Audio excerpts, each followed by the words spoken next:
बार बार शायद आप रोहित से, शुभमन से, विराट से वो फेलियर्स नहीं देखेंगे, वो गलतियां नहीं देखेंगे, लेकिन जो ग्लास आधा भरा दिखता है, मुझे दिखता है कि इन स्पाइट ऑफ जो 4 विकेटें गिर गई, ईशान किशन ने और हार्दिक पांड्या ने बैटिंग बचने वाली नहीं की। उन्होंने एक स्टेज पर इस तरह की पार्टनरशिप लगा दी थी कि अगर एंड में रन बन जाते शायद 350 रन भी बन सकते थे। अगर लड़ना है तो फिर सामने आके लड़ना पड़ेगा। तो वही हार्दिक पांड्या या फिर ईशान किशन दोनों ने काउंटर अटैक किया और उस स्थिति को, जो थोड़ा प्रेशर भारत के ऊपर बना था कि 4 विकेटें गई, उसके बाद 4 विकेटों के बाद वो ऐसा नहीं हुआ कि अगले 15 ओवर निकाल दिए सिर्फ सिंगल डबल के लिए। कोशिश करी कि जहां बाउंड्री का मौका मिलता है वहां बाउंड्री लगाई ताकि ऑपोजिशन के ऊपर भी प्रेशर आए। So that is where I think team India को वो थोड़ा सा एज है कि इनके पास वो ये खिलाड़ी जो है मैच विनर्स खिलाड़ी हैं। वो अब ऐसा नहीं है कि रना बॉल खेलना है, क्योंकि ये वनडे क्रिकेट का जो फॉर्मेट है अब थोड़ा सा अलग तरीके से चलता है। अब 300 रन भी सेफ नहीं लगते हैं, तो वो रन बनाने की जो माइंडसेट है वो बड़ी अच्छा है कि जिसके चलते हुए थोड़ा सा पाकिस्तान भी बैकफुट पे गया। वहां स्पिनर्स का ज्यादा इस्तेमाल हुआ। वो जो भी सोच थी बाबर की, अगर वहां पे एक फास्ट बॉलर और चलाते, हो सकता और एक विकेट मिलती, तो शायद अगले बल्लेबाज ऐसे नहीं खेल सकते जैसे हार्दिक पांड्या या ईशान किशन खेले। तो वो अप्रोच जो थी वो बहुत अच्छी अप्रोच थी कि जिसके चलते थोड़ा सा बैकफुट पे प्रेशर दोबारा पाकिस्तान के खेलने की तरफ डाला था। एक चैंपियन खिलाड़ी हमारे साथ जुड़ गए हैं, इसी तरह के वो खिलाड़ी जो कभी हार नहीं मानते थे। शाहिद अफरीदी भी स्क्रीन पर आपको दिख रहे होंगे। शाहिद भाई, आपने सुना भज्जू ने और सनी भाई ने क्या कहा, आप रिस्पॉन्ड करना चाहेंगे? आप पहले मैच को, जो इंडिया पाकिस्तान का पहला मुकाबला था, आप उसको कैसे असेस करते हैं, इंडिया के लिहाज से और पाकिस्तान के लिहाज से भी? देखिए, नो डाउट, क्योंकि पूरा मैच हो नहीं सका और इंडिया ने जो स्कोर किया था वो अच्छा चैलेंजिंग स्कोर था। जिस तरीके का स्टार्ट पाकिस्तान की तरफ से था वो बहुत ही आउटस्टैंडिंग स्टार्ट था। लेकिन जिस तरीके से बात हो रही है कि पांडे और विकेटकीपर ने की आउटस्टैंडिंग पार्टनरशिप, पॉजिटिव खेले, वहां पे थोड़ा कप्तानी के हवाले से भी बात हो सकती है कि वहां पे फास्ट बॉलर को अगर लगा लेते तो वो एक विकेट जो मेन प्लेयर खेल रहे थे उनकी अगर विकेट आ जाती तो क्या पता जो टोटल किया वो भी ना कर पाते, जल्दी आउट हो जाते। लेकिन credit goes to them, Pandey and then the wicket keeper. बहुत जबरदस्त पार्टनरशिप रही है। हमारी जो बैटिंग है, बैटिंग को मौका नहीं मिला बारिश की वजह से, क्योंकि हमारी बैटिंग स्ट्रेंथ बहुत जबरदस्त स्ट्रेंथ है। मुझे अभी तक नहीं पता चला कि बुमराह क्यों नहीं खेल रहा। जो इंडियन बॉलिंग की एक वीक लिंक है वो मेरे ख्याल में उसके आने से, बुमराह के आने से जो इंडिया की बॉलिंग लाइन है वो भी अब और ज्यादा स्ट्रांग हो गई है। लेकिन आई डोंट नो कि वो खेल क्यों नहीं रहा। लाला नियाज, बुमराह वापस घर गए थे। Bumrah has become a daddy now, so Bumrah is a daddy now. उनके बेटे की, हाँ जी, उनका बेटा पैदा हुआ है। सो नेपाल के अगेंस्ट जो है वो नहीं फीचर हुए थे, मगर अब सुपर 4 में दिखेंगे। शायद भाई दिखेंगे आपको। हाँ, पहले तो एक आफरीदी से परेशान होते थे। नहीं, मैं कह रहा हूं कि पहले एक आफरीदी से परेशान होते थे, अब आपने एक और आफरीदी। मतलब शाहिद भाई, क्या है ये शाहीन इस वक्त दुनिया के मेरे ख्याल से वन ऑफ द बेस्ट?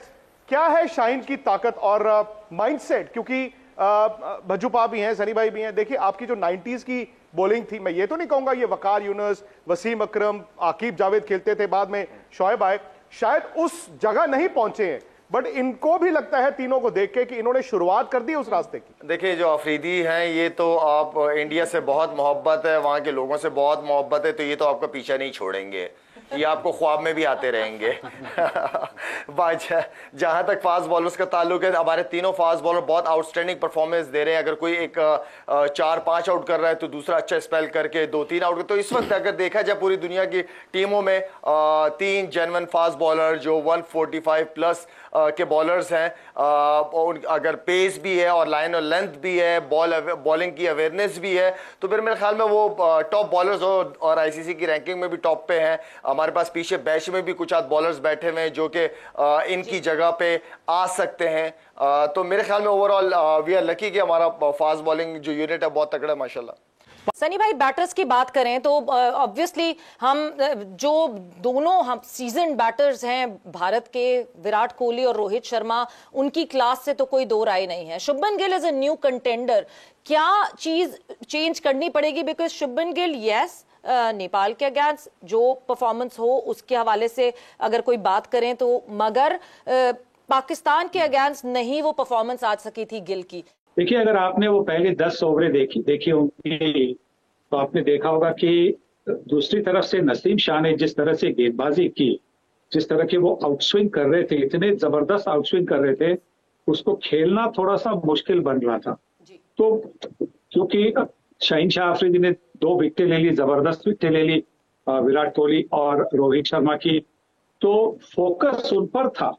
पर जिस तरह से नसीम ने भी बॉलिंग की थी, बहुत जबरदस्त बॉलिंग की थी, और शुभमन गिल उनके खिलाफ ही खेल रहे थे, उनके एंड पर ही खेल रहे थे, तो अच्छी तरह से वो छोड़ रहे थे। और जब दूसरी एंड पर कोई बल्लेबाज आउट होता है तो फिर जिम्मेवारी जो होती है वो नॉन स्ट्राइकर पे होती है। और शुभमन गिल ने वो जाना कि क्योंकि वो अच्छे फॉर्म में नहीं थे, मतलब वेस्ट इंडीज के तौर पे अच्छे फॉर्म में नहीं थे, तो वो जानते थे कि उस वक्त उनको थोड़ा सा संभल कर खेलना होगा। ये 20 ओवर की मैच नहीं थी, ये 50 ओवर की मैच थी।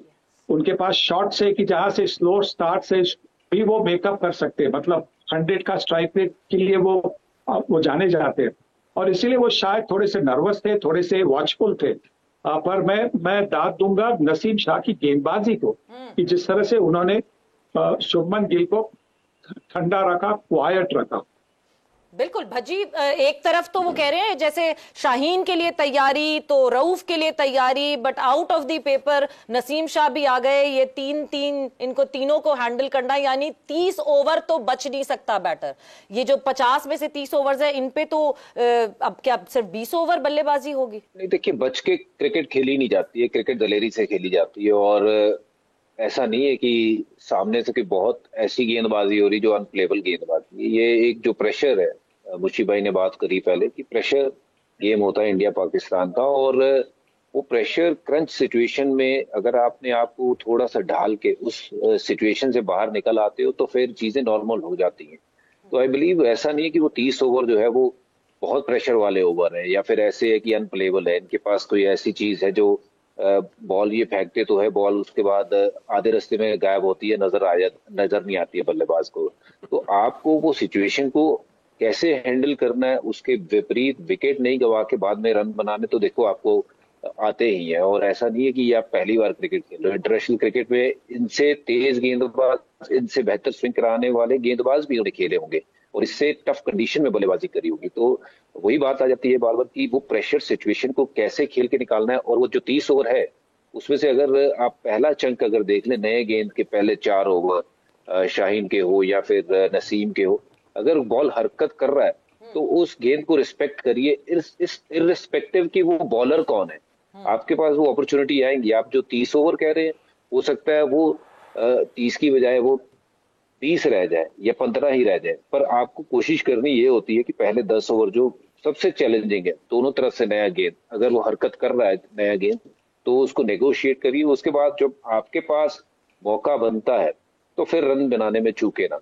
मैं एक सवाल करना चाहता हूं सनी भाई से स्पेशली, कि जब मैच शुरू हुआ, ऑब्वियसली आप कोचिंग में आ गए हैं, तो like we go internationally and do a coaching, but मुझे एक बड़ी हैरानगी आई कि रोहित शर्मा और विराट कोहली ने अपने आप को इतना ओपन चेस्टेड कर लिया था, इतना ओपन कर लिया था कि आप अंदर आने वाली बॉल के चक्कर में आपको आपका ऑफ स्टंप भी नजर नहीं आता एज ए बैट्समैन। ये मैं सवाल करना चाहता हूं सनी भाई से कि आप एक बॉल के लिए जब तैयार होते हैं, और शाहीन ने बड़ी स्मार्टली बॉलिंग की है, उसने फिर लेंथ बॉल बाहर निकालना शुरू कर दी ताकि उनको ऑफ स्टंप की पता ना चले। इसीलिए विराट कोहली भी इनसाइड एज पे बोल्ड हो गए, क्योंकि उनको अपनी ऑफ स्टंप का नहीं पता था। और जब 3 बॉलें लगातार रोहित शर्मा की बाहर उन्होंने रिसीव की,